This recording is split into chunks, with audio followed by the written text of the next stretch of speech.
Hi, and welcome to How to Grow Your Business with Kevin Willett. As you can see, got my friend Jennifer Yousem with us from I Heart EBITDA. Good morning, Jen. Welcome to the show. Thanks for having me. Jen, introduce yourself to our audience so studying a little bit about you before we start. Yeah, I Heart EBITDA is an outsourced bookkeeping, controller, and fractional CFO advisory firm for the mid-market. So, Jen, I want to talk a little bit about cash cycle in this segment because I have a lot of friends that have seasonal businesses.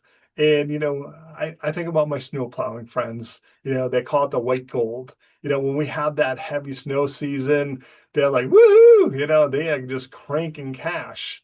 But Yep. then the season comes to an end, or maybe they have the season where there's no white gold, it Yep. doesn't snow at all. And that just causes chaos. How do we find a way to make it all just spread out to cover the amount of time we need it to cover? The most important thing, not most important, but one of the most important things for business owners to understand is their order to cash cycle. So What does that we it means people get really excited when they sign a new client, mean? right? Yes. And I'm so happy for them. Yep. But all you've done is sign a new client. Like, even if you get a contract signed right now, Yep. they have not paid you any cash.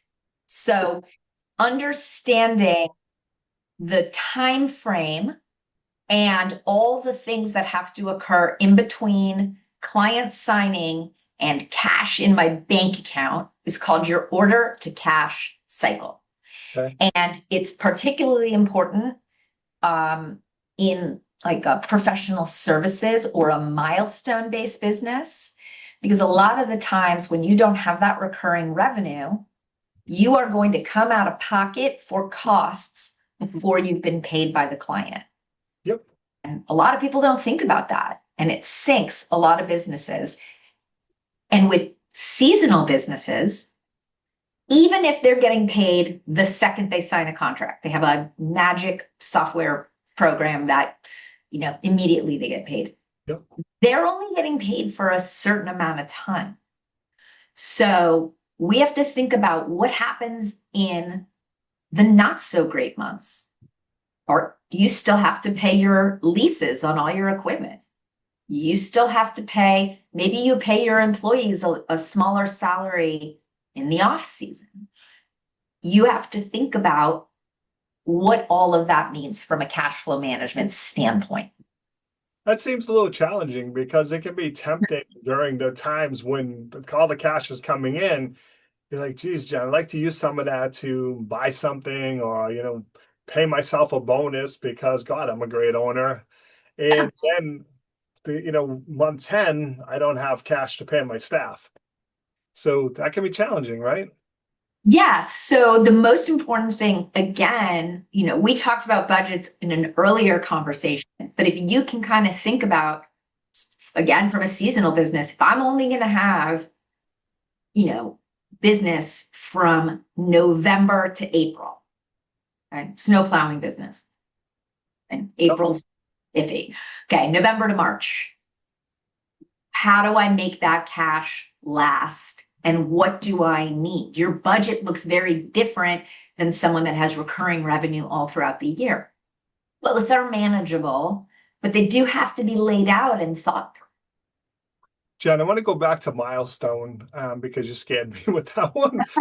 Because again, when you said it, I was like, oh my, because you said, okay, when we get to 50%, I'm going to get an extra 25, 50% of the bill. Yes. But what if that's 3 months from now and I have to pay my team for those 3 months worth of work? I can see how quickly I can get into financial cash flow trouble because I just don't have the money to do that. I have talked to so many business owners about this, consultants in particular, who use subcontractors for some of their projects. Again, they sign a contract, and let's say it's a 25% deposit. Okay. But it's net 30. Okay. So, but the way that the contract is structured, they have to start the work the day the contract is signed. Okay. They Yep. send out an invoice.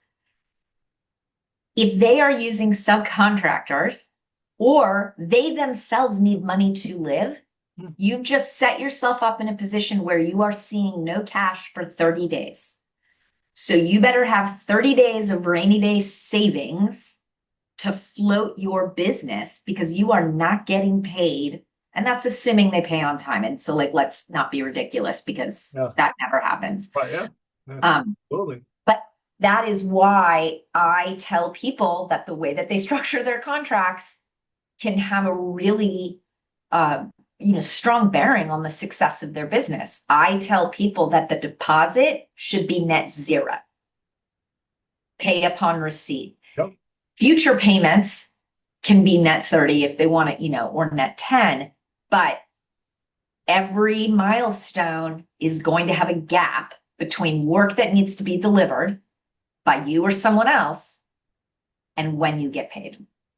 You made a great point about the subcontractors because they may be working on multiple projects for you, but if you don't pay them on one of them, they may not do any work on any of them, saying, "Well, now you're sketching to me, Jen. You didn't pay me on this one, so how do I know you're going to pay me on that one?" So that could really just cause extreme harm to your business because now that subcontractor is not doing anything for you. Right. And if you don't have any type of, official things set up with your subcontractors where you've got something called sequential liability, meaning like an agency relationship, you get paid when I get paid, Yep. which very few small companies have, Right. you are, you still owe your contractors by their terms. Yep.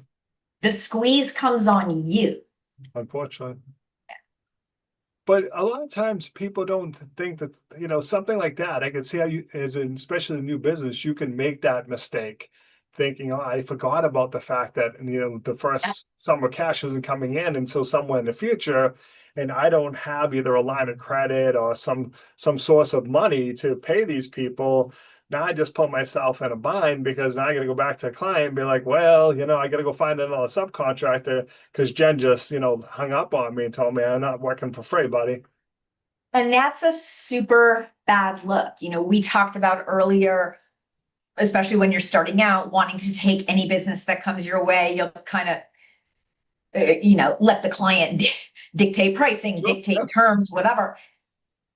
Going back to a client and asking them to change something about the structure, also a bad look. yeah. And You know, most your cases, it's going to be no. We right, got agreement, Jen, under the agreement. your better thing really is to say, I have to stand firm in these terms. It's the only way I can deliver the project on time with the quality and standards. But again, it gets back to our people don't like to ask for money. It's an uncomfortable conversation. So the more that you can set up ahead of time, automatically referring back to the scope of work, referring back to the contract, this is what we agreed on, and thinking about that is, ahead of time before you sign something can really save you. But Jen, it also seems to be you really have to understand how long it's going to take to do something on milestones. Where like, hey, we're going to get 50% of that website built or whatever it may be. Well, if we're running behind because my subcontractor is subcontracting for other people and working on something else, well, now all of a sudden I didn't hit that milestone in the 30 days I thought I was going to be. It turned into 45, and that's just going to cause even more havoc. So you got to really project management well too in this type of scenario. Yes. And we see a lot of people struggle with that. And it is one of the reasons why people will end up converting their 1099s to full time is to have better control over the entirety of the workflow. And it's a little chicken and egg. I understand that, you have to have enough work for them and that, but yeah, you said, you said 30 days, you have to deliver. Yep. And if you don't, you're in breach of contract, which allows them to say, well, I'm not going to pay you. Yeah. Then you're in real trouble. Yep. So Jen, if people have questions about how to, figure all of this out, what's the best way to reach out to you to learn more and get some advice?